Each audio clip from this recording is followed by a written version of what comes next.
أهلا بكم في حلقة جديدة من سيف مايند بودكاست.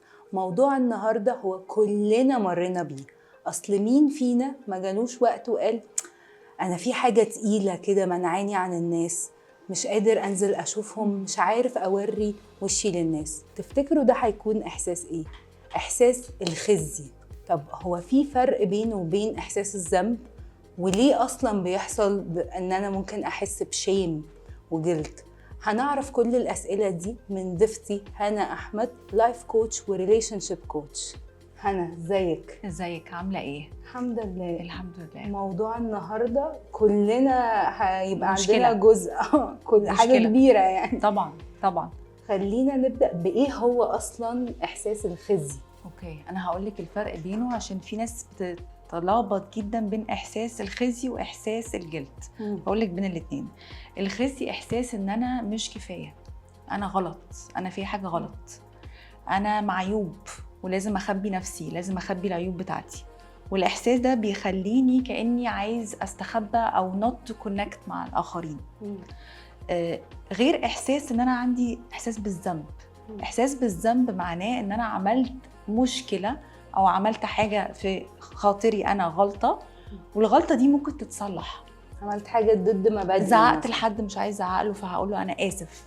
اقدر اصلح الغلطه. يعني الجلد له علاقه اكتر باكشن انا عملته، لكن الخزي له علاقه باحساس داخلي كانه مولود جواكي بيكبر معاكي من وانتي صغيره. ملوش علاقه بموقف معين، ملوش علاقه باي حاجه انت عملتيها على فكره. يعني ممكن يبقى ملوش اي علاقه باكشن غلط انت عملتيه او عيب فيكي، له علاقه بحاجه ليه علاقه باهلك، ليه علاقه بمجتمع، ليه علاقه بشوفتي فيلم معين بيقول حاجه معينه فيها الناس اللي عامله زيي لا الناس ما بتحبهمش. فهي حاجات ملهاش علاقه بيكي خالص. طب ايه، كلمينا اكتر عن الروتس، يعني ايه اللي وراه؟ يعني اللي فهمته من كلامك ان هو مرض مجتمعي، حاجه خطيره متفشيه في كل البني ادمين. ما تيجي نستب كده، ناخد خطوه لورا ونعرف هو ايه الروتس بتاعته. طيب هو بيظهر من ايه؟ انا هقول لك الروتس بتاعته ممكن تبقى بسيطه جدا، as simple as ان انت داخله من المدرسه جبتي بي مش ايه، ومامتك قالت لك او باباكي قال لك انت ازاي تجيبي بي، كان المفروض تجيبي ايه. المفروض تبقي اشطر واحده. ممكن يبقى في الكلاس روم لما حد بيقول لك انت الاول، انت التاني، انت التالت، ممكن يجي من هنا ان انا ليه مش الاول، ليه مش التاني، مش ليه التالت. حاجات بسيطه جدا من وانتي صغيره بتديكي اوردر لدماغك ان انتي مش كفايه. اوكي، فهو بيجي من هنا. فتخيلي بقى المواقف اللي زي دي طول ما انتي بتكبري عماله تكتر، بتشمل علاقات، بتشمل شغل، بتشمل دخلتي جامعه، اشتغلتي في كذا مكان، قابلتي ناس كتيره، عملتي اكتيفيتيز، وعمال يتقالك كلام ان انتي مش شبه بقيه الناس. بس هو في حد حاسس انه كفايه؟ يعني بحس انه محدش ما هو للاسف هو مرض مجتمعي فعلا، او احنا بنحسس بعض ان احنا مش كفايه. اقول لك على حاجه خطر قوي بنعملها. لما بتشوفي مثلا حد عنده مشكله والناس بتنتقده، احنا غصب عننا ساعات عشان احنا كمان مش عايزين حد ينتقدنا، فنقعد احنا كمان ننتقده. ده غلط قوي ان هو عمل كذا، بدل ما ان احنا نهولد سبيس له، بدل ما نساعده. فاحنا بنبقى خايفين احنا كمان يبقى عندنا شيم، عشان كده بنقعد نتريق. يعني التريقه دي في باطنها ان انا عندي خوف، بتداري حاجه. طبعا انا عايزه احس ان انا زيكم فهتريق معاكم. يعني الكوميديا والميمز والحاجات طبعاً. دي كلها لاخفاء حاجه طبعا تانية. فانا هعمل احس بني ادم ده بخزي اكتر، مع اني انا اللي حاسه اصلا بكده. فبدل ما اواجه اللي انا حاساه، لا ده انا كمان هخبيه في المجتمع وابقى بتكلم زيهم وبعمل زيهم. فهو مرض، هو فعلا مرض. ومحدش عارفه اللي هو مش حد عنده الشجاعه ان يقول لا انا هتعالج منه. ومرض احنا كلنا بنتعدي منه. هو ينفع نتعالج منه؟ طبعا ينفع تتعالج. اي حاجه في الدنيا زي ما مخلوق المرض مخلوق الدواء بتاعه. اي حاجه في الدنيا. فهو محتاج شجاعه، محتاج ان انا اقف مع نفسي، يبقى عندي سيلف اويرنس ان انا لا انا دلوقتي بعمل ده عشان عندي خزة. انا الانجر اللي طلع مني ده عشان ازاي دي برضه يا هنا؟ اوكي، هتلقطيها ازاي؟ اول حاجه، اي حاجه تحسسك ان انت فيكي مشكله، ما ينفعش ما تستاهليش حب، ما تستاهليش نمو، ما تستاهليش ان في ناس تحبك، ما تستاهليش كونكشن، وما تستاهليش كونكشن من ربنا. ودي اقوى حاجه بقى. انا ما استاهلش ان ربنا يغفر لي، انا ما استاهلش ان ربنا يحب. ليه ربنا يديني الحاجات دي؟ انا اصلا ما استاهلش. ليه ربنا مثلا يخليني مؤمنه اكتر؟ انا بقى مؤمنه اكتر ازاي؟ بسمعها كتير قوي. اوبخ نفسي يعني، طبعا اديني كده. اول ما بتلاقي تحسي ان انت لا انا ما استاهلش ده، انا مش هينفع اوصل له، انا مين اصلا عشان اوصل له؟ ده صوت الشيم، ده صوت الخزي. هقول لك على في كاتبه اسمها بريني براون، انا بحبها جدا جدا جدا، وهي ريسيرشر عملت ابحاث كتيره قوي عن المشاعر البني ادمين، وخاصه vulnerability وشيم. فبتقول لك، قالت لك كوت حلو قوي في كتب من الكتب بتاعتها، بتقول لك الشيم عامل كانه سجن، والسجن ده انا فيه بارادتي عشان انا شايفه ان انا استاهل. يعني انا مش مسجونه غصب عني، لا انا مسجونه معايا المفتاح وانا قاعده بارادتي عشان انا استاهل. فده احساس الشيم. بس خليني اتاكد منك في حاجه، هو انا مش بتولد بيه، يعني هو مش حاجه في فطرتي، هو حاجه بكتسبها من تصرفات اهلي، من المجتمع، من صحابي وهكذا، صح؟ طبعا. بصي هقولك على حاجه، انا فطرتي، الفطره اللي ربنا بيخلقها هي فطره سليمه. اوكي. والفطره ممكن يبقى فيه حاجات تدخلي مش سليمه، بس انا فطرتي حب، قوه، نور، حاجات كتيره جدا حلوه. فده اللي احنا بنحاول نرجعه. الشيم بقى كاحساس، وده حاجه ليها علاقه برضو في يعني في الانرجي هيلينج ساينس عامه، بيقول لك ان في مشاعر سلبيه. المشاعر دي هي مش هقول عليها سلبيه، بس مشاعر مش مستحبه. المشاعر دي هي اللي بتخلينا مش عارفين نكونكت مع الفطره ربنا خلقها، مش عارفين ناخد طاقه الشفاء من ربنا، منها الشيم. فاحنا لما بنعرف اتليست اول ستيب نتغلب على الشيم او نفهم ايه الشيم ده اصلا، بنبتدي نقدر ان احنا نكونكت مع الاخرين ومع ربنا. اوكي. فهي لا، هي مش حاجه انت مولوده بيها، حاجه حد علمها لك. ان اصلا البني ادم ربنا خلقه مش كامل. ودي مشكله تانية في الشيم، ان انا بحط على نفسي بريشر ان انا لازم ابقى كامل، دايما عنده نقص. طبعا ده لازم ابقى عندي كل مواهب الاخرين وكل صفات الاخرين، وكلنا نفس الشكل وكلنا بنلبس نفس. ده خطأ. هو ربنا خلقنا مش كاملين، وخلقنا بنكمل بعض. فان انا ابقى حاطه لود على نفسي ان انا ابقى كامله، ده اصلا حاجه مستحيله، لازم هتجيب شيم في الاخر، ما فيهاش حل تاني. ماشي مع فكره not enough. بالظبط. ما انا فعلا يا جماعه، انا ربنا له حكمه ان هو ما خلقش بني ادم كامل، عشان اولا نحتاج بعض. ما انت هتكمليني، انا عندي حاجه وانت عندك حاجه، هنكمل بعض، هنساعد بعض، هيبقى في كونكشن، هيبقى في هيلينج من بعض. في نفس الوقت عشان ربنا هو الكامل مش احنا بناخد منه حاجات، بس ربنا هو الكامل، فلازم نلجأ لربنا. البني ادمين بيحطوا على نفسهم بريشر ان هم لازم يعرفوا كل حاجه، لازم يكون عندهم كل الصفات، كل المواهب، يعملوا كل الاتشيفمنتس، يبقى شكلهم طول الوقت حاجه معينه، وده حاجه مستحيله، مش هتحصل. ايه تاني كنت قلت لنا؟ اول حاجه فكره النوت انف، اقفش نفسي بان انا احس ان انا ما استاهلش، او فكره ان انا في حاجه ناقصاني. طيب ايه تاني؟ بصي يا ستي، بيحصل ساعات كتير قوي غير ان انا حاجه ناقصاني انا شخصيا، ممكن حاجه ناقصاني في اهلي. اوكي. يعني مثلا كان في قصه برضو في الكتاب ده عن بنت مامتها committed suicide، ففضلت عايشه في شيم ان هي يبقى الناس بتقول على مامتي مجنونه، يبقى انا كمان هبقى اطلع مجنونه زي مامتي، يبقى انا كمان عندي مشكله في عيلتي نفسيه، يبقى انا كذا. فجالها شيم بسبب حاجه مامتها عملتها. ملهاش اي علاقه خالص بالبنت. البنت ممكن تكون واحده هيلثي جدا، بتشتغل شغل حلو، عندها علاقات كويسه، مفيش اي مشكله ظاهره فيها، بس مجرد ان في مشكله في حد من اهلي فده برضو يعمل لي شيم. ده برضو يحسسني. يعني في برضو واحده صاحبتي كانت بتحكي لي عن حد، البنت دي مامتها يعني باباها خان مامتها، دايما هي كانت خايفه تدخل في علاقات علشان هيحصل لها كده، خايفه تتخان، على طول عندها فيرز. هل ده برضو له علاقه باحساس الخزي ولا بعيد شويه؟ طبعا ده هو ده بالظبط. واكيد اخذت الاحساس ده من مامتها. يعني هي خلي بالك انا لما بتربى في بيت غصب عني باخد شعور الكير جيفرز بتوعي. فلو انا مامتي عايشه بشيم بسبب ان باباها اتجوز عليها، بسبب ان جوزها اتجوز عليها، وهي على طول انا قاعده معاها فيا نقلالي الاحساس ده، فانا حاساه وخلاص نقلت لي صوره معينه عن الجواز، عن الست والراجل، ان الست هتتخان والست دي مش حاجه كفايه والراجل اكيد لازم هيخونها اي ست متجوزه، وده سبب لها احساس بالخزي هي كمان، كانه بالظبط ايه سكندري تروما. يعني في حاجه اسمها سكندري تروما، فالشيم اللي عند مامتها اتنقل لها، فده طبعا موجود وبيحصل. ممكن اخده من الصحاب، او يعني اشرحي لي اكتر هو ازاي المجتمع بيقوي الحاجات دي، وازاي بتأثر كمان بقى بتظهر، يعني القط منين انه الشخص ده متأثر باحساس الخزي او العار؟ اكتر حاجه بتميز الشخص اللي عنده خزي ان هو مش حقيقي. اوكي، فيك، حاطط زي شيلد او مش حاطط او عامل شخصيه تانية. ليه بقى؟ عشان انا يا جماعه لو وريتكم الشخصيه الحقيقيه مش هتحبوني.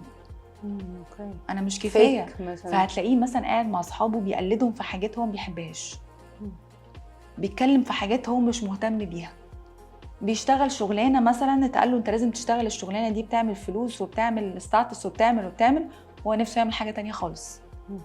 بلاقي طبعا اكزامبلز دي كتيره جدا من الكلاينتس بتوعي ان هم عايشين حياه جواز شغل كل حاجه وهي مش بتاعتهم اصلا، بس هو اتقال لهم انتوا لازم تبقوا ده يا الا مش هتبقوا كفايه. ونفس الحكايه مع اصحاب، بدخل اصاحب ناس من بره عشان هم شكلهم حلو في المجتمع، هيدوني قيمه معينه، شكلهم كده الناس بتحبهم بتحترمهم، فانا ابقى صاحبتهم فاعمل زيهم. بس انا مين؟ ايوه، انا مين؟ فاكبر دليل كده للبني ادم اللي عنده خزي ان هو مش على حقيقته. ايه تاني؟ طيب ايه تاني؟ ان انا ما عنديش جرأة. ما عنديش جرأة. خلي بالك ان انا اولا ان انا اعترف بالشيم ده محتاج شجاعة. هتلاقي الناس مثلا اللي هم عملوا حاجات بايونيرز فيها اول مرة يعملوها في حياتهم، هتلاقيهم عندهم جرأة رهيبة ان هم يجربوا حاجة والناس كلها تنتقدهم والناس كلها تعلق عليهم وتفايت دم وكل حاجة، هم مش فارق معاهم، هعملها. وعنده جرأة، مش هقولك ثقة اكتر ما هي جرأة. اوكي، يعني الجرأة عكس الخزي، او يعني طبعا الصفة بتاعتها ملهاش علاقة بالخزي. طبعا. يعني هفكرك هقولك على حاجة كده، واحنا اطفال، احنا اطفال صغيرين، الطفل بيعمل ايه؟ بيقعد يقع ويمشي ويقع ويمشي، عنده ريزيلينس، بيعرف، بيحاول، جريء، بيقعد يبص على كل حاجة في الأوضة، بيشوف طب ايه ده وايه ده، يقعد يسأل الناس أسئلة غريبة، بيتكلم براحته، بيقول هو عايزه براحته، ما عندوش خزي. منطلق، بيكتشف الدنيا وبيكتشف نفسه وبيكونكت مع الآخرين بطريقة عفوية حقيقية جدا. ايوه، فبيتقال له لا الكلام ده غلط ما تقولوش، انت نوتي. حاجات صغيرة قوي بتقعد تتقلنا فنحس اكتر احنا مش كويسين، احنا المفروض نسكت، صوتنا هنسجنه، صوتنا وحش ما ينفعش نتكلم. ومشكلة ان فطرتنا اللي اتولدنا بيها واحنا اطفال هي دي اللي فيها سر قيمتنا اللي ربنا خلقها. في سمة تانية تالتة مثلا تحبي تقولي لنا عليها ليها علاقة برضو بإحساس الخزي، ولا دول؟ يعني أنا هقولك على حاجة أكتر ممكن تساعدنا بقى نخرج منه. يعني إن هو خلي بالك اللي عنده خزي ده له سمات كتيرة قوي، منهم اللي احنا اتكلمنا عنهم، ومنهم برضو إن أنا لو أنا شايف إن أنا مش كفاية فبالتالي مش هطور من نفسي. بمعنى إن لا أنا ما استاهلش إن أنا آخد الكورس ده، ما استاهلش إن أنا آخد الشغلانة دي، بس unconsciously صح؟ unconsciously يعني طبعا، بس هو من جواه لا اكيد انا ما استاهلش البس اللبس الحلو ده، او مش هنجح لما اخد الحاجه دي. لا انا غير كده، انا غير ان انا مش هنجح، هو بيقول انا مش هنجح او ما عنديش اللي ينجحني، بس هو حقيقه اللي هو الصوت الداخلي ان انا ما استاهلش. وهي دي اكبر مشكله.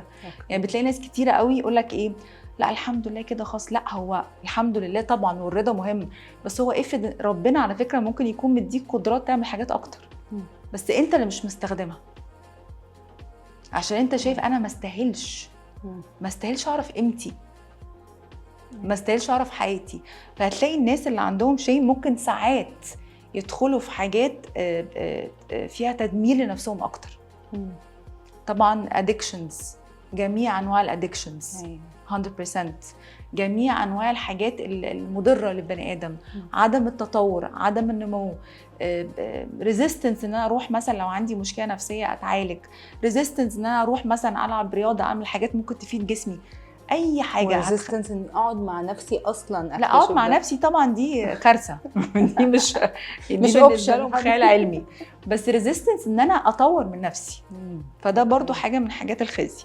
بس خلينا يعني نتكلم على ازاي نعمل نتعافى ايه بقى او نخرج، نعمل ايه، عشان دايما السؤال ده لما بقعد مثلا مع اي كلاينت اقول له انت مثلا عندكم مشكله كذا ومش عارفه ايه، ده احساس بكذا، يقول لي انا حاسس بكذا وفي جسمي وبتاع وكل الكلام ده، وبعدين اعمل ايه؟ فاعمل ايه دي اصعب حاجه. ودي اللي الناس دايما بنقعد فيها كتير، مهمه جدا. فاعمل ايه؟ مبدئيا انا لازم طبعا اروح اتكلم مع حد. This is very important، عشان اتكلم مع حد يبقى مكان امن. عارفه زي كرسي الاعتراف. ايوه انا بعترف انا عندي خزي من كذا فاللي قدامي، وطبعا المكان الامن ده لازم يبقى عنده حاجه اسمها امباثي. فلازم يكون مش بيتعاطف معايا اللي هو ايه ده يا حرام، لا، لازم يكون عنده الجرأة والشجاعة ان هو يقف معايا في نفس الحتة اللي انا واقفة فيها ويحس بيا من غير ما يجادجمي ومن غير ما ينصحني.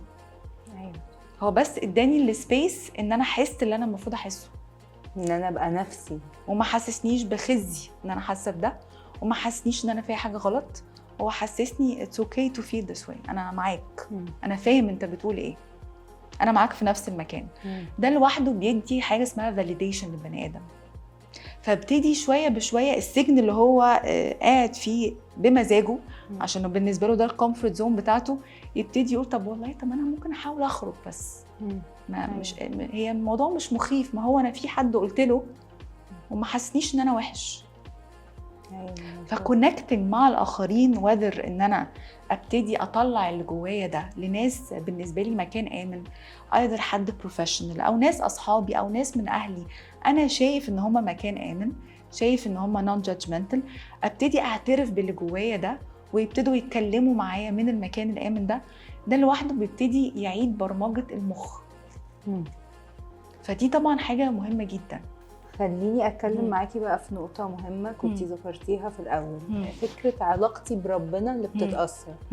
بصي علاقتنا بربنا دي يعني محتاجه مثلا نقعد سنين نتكلم فيها. طبعا انا هجيلك تاني نتكلم في حاجات كتير. ايوه، لا بس ده نقطه مهمه جدا، لان مين فينا ما جالوش اسئله وجوديه اصلا عن ربنا، وممكن يبقى فعلا مصدرها مشاعري، تشكيكي في نفسي، حاجات بسيطه انا بعملها بتخليني ابعد بدل ما اقرب. طيب موضوع الشيم بقى وربنا ده مشكله كبيره جدا جدا، بالذات في المجتمعات طبعا الاسلاميه. ليه؟ ان انا مبدئيا احنا الاطفال لما بنيجي نكلمهم عن الدين وربنا، للاسف ودي غلطه ناس كتيره قوي من اجيال قديمه، ان احنا بنكلمهم دايما على الخوف، نرهبهم، اعمل كده عشان ربنا يحبك، لو عملتش كده ربنا مش هيحبك، هتدخل النار. شيم، انا كده ربطت علاقته بربنا بالخزي. انا وحش. خدي بالك ام واب قاعدين دلوقتي هيقولوا لك طب يعني اخليهم يحبوا ربنا ويصلوا ويصوموا ازاي؟ ما لازم يعرفوا النتائج مثلا. بس احنا اصلا انت عايز ابنك او بنتك تصلي عشان هي خايفه ان هي تدخل النار بس، ولا تصلي عشان هي بتحب ربنا؟ طب انا بصلي لربنا، طب يعني كلموا الولاد على ربنا، صفات ربنا، رحمة ربنا، حب ربنا نعم اللي اداها لنا. يعني ربنا بيدينا نعم كتير قوي احنا اصلا مش عارفينها ومش حاسينها. ربنا ازاي حتى في علاقتنا كأسرة، في الحاجات اللي حواليك، في شكلك، في طريقة كلامك، في كل حاجة. طب صفات ربنا دي عاملة ازاي في الكون، في كل حاجة. فالمشكلة ان احنا بنعلمهم يخافوا قبل ما يحبوا، بيعلمهم ان هم يعملوا حاجه عشان هم خايفين حد يعاقبهم، مش عشان الحاجه دي مفيده ليهم. بس ازاي برضو يا هنا؟ يعني الكلام دلوقتي سهل، بس فعلا الناس هتبقى بتسمعنا هتقول طب ازاي؟ يعني اديني طريقه، اديني بوينتس مثلا اطبقها. يعني حاجه بسيطه قوي. انا بدل ما انا طفل صغير، الطفل ده عباره عن ايه؟ عباره عن سبونج، هو بيتكون خلاص. فانا اي حاجه هقولها له هياخدها بجد، هو دماغه مش هتعرف تفرق ايه الاكزاجريشن وايه اللي بجد وايه اللي مش بجد. عشان كده الاطفال لو قلت له انت لو ما صليتش هتروح النار، الصلاه بالنسبه له مش تبقى حاجه هيلينج، هتبقى حاجه فيها خوف. لكن وهو طفل كده وانا هياخد الكلام بجد، هقول له يا حبيبي لما تصلي هتحس بحب كبير قوي من ربنا. فانا بس بدلت جمله بجمله، بدل ما بقول له صلي عشان ما تروحش النار، صلي عشان تحس بحب كبير قوي من ربنا. فاهمه الفرق؟ فهيكبر بالمعنى ده بدل ما يكبر بالمعنى التاني. انا كده غيرت من هو صغير طريقه التعليم. ربطت الصلاه بالحب، ربطت الصلاه بالشفاء، ربطت كلمه ربنا، ربطت الكلمه دي بحاجه حلوه، حاجه فيها شفاء، حاجه عظيمه، حاجه رحيمه. ما ربطتهاش بعقاب، ما ربطتهاش بحد لا انت لازم تعمل كذا الا مش هحبك، ما ربطتهاش بده. فالرابطه من وانت طفل دي مهمه جدا، طريقه الكلام. انت عارفه كان في انترفيو لعمر الشناوي كان بيقول ان مامته من هو صغير قالت له لما تصلي، هو كان اول بيخاف وبيخاف ينام في الضلمه، قالت له لما تصلي كل ده هيختفي. وفعلا لما صلى يعني بيقول من ساعتها وانا مواظب على الصلاه. يعني فعلا ما بحسش كده بالليل، بنام مرتاح بهدوء. فاللي انت بتقوليه ميك سنس جدا. طبعا هي ربطت له الصلاه بحاجه امنه، ده المكان الامن بتاعك، ده الحب، مش ده اعمل كذا وربطها اعمل كذا عشان ما تروحش كذا. طب ما كده ربطها بالخوف. ايوه حقيقي. فهي دي المشكله، احنا بنكلم ولادنا ازاي. ارجعي لي بقى يعني الاول عايزه تقولي اصلا زودي نقطه تانية مثلا في الجزئيه دي، ولا نتنقل على حاجه تانية؟ هقول لك عايزه ازود حاجه بس في موضوع الشيم في العلاقه مع ربنا برضو، ان انا لما بكبر على الاحساس ده ببتدي احس في جزء معين مثلا في حياتي ان انا اصلا ربنا مش هيقبل مني، ربنا مش هيغفر لي، انا ما استحقش ابقى واحده مؤمنه، انا ما استحقش ان انا ابقى في معيه ربنا. فممكن اقطع العلاقه تماما، فالعلاقه تقعد تقل. يعني مش بس الخزي مش بس بيبوظ علاقتي بنفسي ولا بالاخرين بس، لا كمان علاقتي بربنا بتبوظ. ما ازاي اصلا ربنا هيقبلني وانا مش كفايه؟ مع ان العلاقه مع ربنا دي اكتر علاقه هتحسسك بعكس الشيم. ان مين اللي عارف قيمتك الحقيقيه كبني ادم؟ اللي خلقك، اللي خلقك هو اللي معاه سرك كبني ادم، اداك الكابابيلتيز واداك كل حاجات طبعا بتستخدمها. زي ما قلنا احنا محتاجين نختار ناس امنه، فطبعا ما فيش امان اكتر من ربنا. بس ازاي بعد ما بعدت نفسي وخلاص بقيت ما استحقش وبعد كل البعد عن علاقتي بربنا ارجعها بقى؟ يعني ايه الخطوات او بيبي ستيبس اللي ممكن اخدها تخليني ارجع الاتصال ده؟ اوكي، البيبي ستيبس ان انا لازم اشوف انا ايه الحاجه اللي بالنسبه لي بحس بكونكشن فيها. كل واحد فينا عنده حاجه مختلفه. ممكن اقول لك البيبي ستيبس ان احنا نعمل الحاجات اللي ربنا قالها، ده يعني اول تير كده. بس خليني بقى ارجع ورا كمان. لا، انتي تشوفي ايه اكتر حاجه بتعمليها ممكن الى حد كبير بتديكي امان، بتديكي بيس، بتحسسك بهدوء. دي اللي انا ابتدي بيها. فالبيبي ستيبس الحاجات اللي انتي بتحسي بيها الى حد ما ببيسفلنس جواكي، بامان جواكي، بتخلي مخك ما يشتغلش كتير، دي هنبتدي بيها. زي ايه؟ يعني هقولك زي ايه. مثلا في ناس بالنسبه لها لما بتروح تقعد في مكان مثلا فيه طبيعه ويقعدوا في الطبيعه يكتبوا يرسموا، بيبتدوا يطلعوا بره فكره الخزي، يطلعوا بره السجن ده الى حد ما، يبتدوا يكونكتوا مع ربنا، يحسوا ساعتها بالاحاسيس الروحانيات، الاحاسيس الالهيه، احاسيس شفاء، حتى لو ربع ساعه نص ساعه. تقصدي لما اعبر عن ده سواء بالرسم او بطرق تانية هيبتدي ان انا اهيل او اشفي نفسي من الاحساس ده؟ اي حاجه ربنا خلقها فيكي فيها موهبه، فيها شفاء ليكي. يعني اي حاجه، اي موهبه في الدنيا عند بني ادم ربنا ما خلقهاش هباء، هو خلقها عشان يشفي نفسه بيها ويشفي الاخرين. اوكي. فهو ربنا خلق لك كل التولز اللي انت محتاجاها عشان تعرفي تطلعي من الخزي برضه. ايه تاني؟ ده حاجه من الحاجات. تاني حاجه ان انا ابتدي اسمع عن ربنا، افهم ربنا مين. يعني لما اسماء الله الحسنى دي لما البني ادم بيتعمق فيها، بيتعمق في صفات ربنا، بيكتشف ايه؟ بيكتشف ايه ده؟ ربنا مش زي ما اهلي قالوا لي او صوروا لي. يعني حرام، انا مش عايزه اظلم الاهالي، الاهالي ممكن يكونوا من غير ما يحسوا قالوا الكلام بطريقه غلط بس بنيه حلوه، نيتهم حلوه. بس برضو انا لما بعرف عن ربنا اكتر وبقرا عن اسمائه اكتر، بعرف لا، طب ربنا رحمن، ربنا رحيم، ربنا عزيز.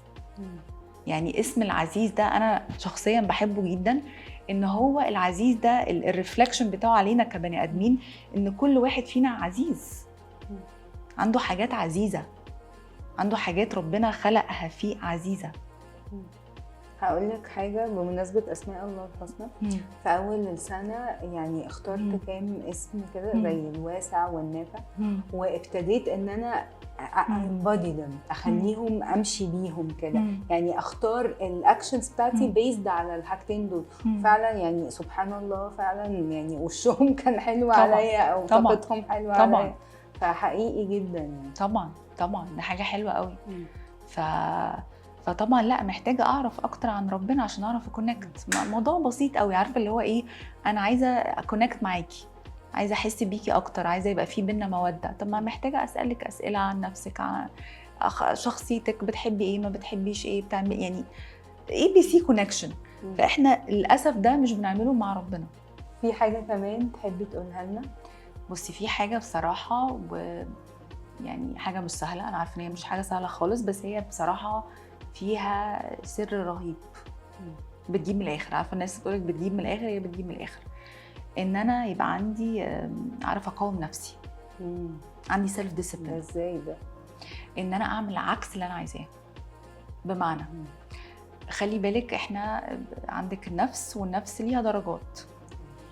فانا لو في الحته بتاعه النفس الاماره بالسوء، فانا كده عمري ما هستقبل شفاء، عمري ما هستقبل اي روحانيات، مش هستقبل اي حاجه. فلازم انا ابقى مع نفسي عندي ديسيبلين، ان انا لا، انا عارفه ان نفسي متعوده تعمل على ده، عشان ده مقعدها في الكومفورت زون، مقعدها في السجن، مقعدها في الحته اللي هي فيها، انا هعمل عكسه. انا بروح اصاحب الناس دي عشان بيريحوني نفسيا، هعمل عكسه. انا بلبس مش يعني مش مريحين بالنسبه لي، او مش مألوفين. يس. لا، مريحين على فكره، هم اصحاب التانيين ممكن يبقوا مريحين بس بروحك مش بنفسك. اوكي. احساس النفس غير احساس الروح. احساس الروح انت بتبقي قاعده كده حاسه بكميه امان وسلام من غير اي سبب، انت ما تعرفيش ليه اصلا. احساس النفس دايما فيه اسباب. انا عرفت انا حاسه بامان دلوقتي عشان خليتهم يشوفوني بطريقه معينه. انا حاسه بامان دلوقتي عشان ظبطت الموضوع على مزاجي. في بلاننج، يعني في بلاننج وفي تخطيط وفي الفكره وعكسها. لكن احساس الروح انت مرتاحه من غير سبب، انت حاسه بامان وحاسه بعزه وحاسه بثقه في النفس من غير ايجو. يبقى فيها تواضع ازول. فاحساس الروح مختلف. فانا كل ما ابقى نفسي هتموت، طب ما تروحي المكان ده عشان منظرك هيبقى حلو النهارده، هيقولوا عليكي فظيعه ما حصلتيش، ما تروحش. طب ما تقولي الكلمتين دول عشان يبان ان انت ما تقوليش. طب ما تعملي الاكشن ده عشان ما تعملش. ده اقوى طريقه تعرف تتغلب بيها من نفسك. تقصدي اطلع بره الكومفورت زون بتاعتي بالحاجات اللي انا متعود عليها، وابتدي اعمل حاجات مختلفه، فاكتشف نفسي بطريقه مختلفه. ومين اللي عايز الكومفورت زون دي؟ نفسك. اوكي. ده هينقلنا بقى لسؤال مهم جدا. ازاي اوصل اني احب نفسي؟ ازاي اتقبلها بكل ما فيها؟ بصي، طبعا التقبل ده بياخد وقت. يعني لازم اول ليفل خالص ان انا بعترف بالحته اللي مش حلوه، اللي مش عجباني، واعيط واصرخ واتعب وابقى عايز اروح على بلد تانية، ما اعرفش الناس، ما اكلمش حد. الفيز دي مهمه، هنعدي بيها لغايه لما بفهم انا والله عندي احساس الخزة ده عشان حصل لي كذا كذا وانا صغيره. فابتدي يبقى عندي شويه امباثي اللي انا بطلبها من الناس، تبقى عندي على نفسي. يبقى عندي رحمه على نفسي. معلش يا هنا انت عندك العيب ده عشان انت محدش علمك حاجه احسن. حاولي بقى انت معلش تقبلي نفسك واشتغلي على الحاجات الحلوه، ودي حاجه مهمه جدا جدا جدا. ما ينفعش ان انا اشتغل على الحاجات اللي انا مش متقبلاها من غير ما انا اكون بنمي الحاجات الحلوه. مظبوط. ان انت كل ما تقعدي تنمي الحاجات الحلوه الحاجات الاوحش هتضعف. بمعنى ايه؟ لو انا مثلا شخص حقاني جدا بس في نفس الوقت انا متسرع وعصبي، فانا لو قعدت انمي حته ان انا حقاني وركزت ان انا ابقى حقاني اكتر، ده ممكن يمنعني من ان انا اتعصب على الناس من غير سبب. هفكر قبل ما اعمل الحاجه اللي ممكن تضايق اللي قدامي عشان انا حقاني. فهتلاقي كل واحد فينا زي ما عنده الويكنس بتاعته في شخصيته، ودي برضو لحكمه لربنا هو عاملها، زي ما عندنا ايه الحاجه اللي نقدر نتعامل مع الويكنس دي، وده التست بتاعنا. بس خليني اقف عند الحته دي، يعني ويكنس انا بحس انه العيوب دي حاجه بتقوي فكره الخزي. يعني هي ممكن تبقى نقصان، حاجه نقصاني، ولكن مش عيوب، لانه كلمه عيب يعني حاجه شيمفل، حاجه هتكسف اصلا منها وحداريها. ما كل واحد فينا ربنا خلقه بويكنس بحكمه. فكره بقى ان انا عندي خزي بسبب الويكنس ده برضو بيرجع لحته ان انا عايزه ابقى بيرفكت. فاحنا برضو لازم نفهم ان احنا مش هنبقى بيرفكت الا دايما هيبقى عندنا خزي دايما. بس انا لو بمارس الحاجات اللي عندي فيها نقاط قوه وبنميها وبستمتع بيها وبساعد بيها نفسي وبساعد الاخرين، مش هبقى قاعد مركز ان الويكنس تبقى في احسن حاله خالص. هبقى بالعكس متصالح جدا مع الويكنس بتاعتي عشان انا اشتغلت ونميت نقاط القوه. هنا شكرا جدا ليكي، والله بجد الحلقه ممتعه جدا بالنسبه لي. ويعني الشعور الخزي ده ان احنا ناخد وقتنا فيه ونتكلم ونبروفايد الناس بالستبس اللي ممكن ياخدوها، يعني يا رب ينفع بيكي الناس يا رب. يعني thank you for your platform اللي بيحاول يساعد الناس دايما. يعني فعلا safe space ان واحد يتكلم ويحاول يساعد الناس بيه. thank you very much. شكرا ليكي.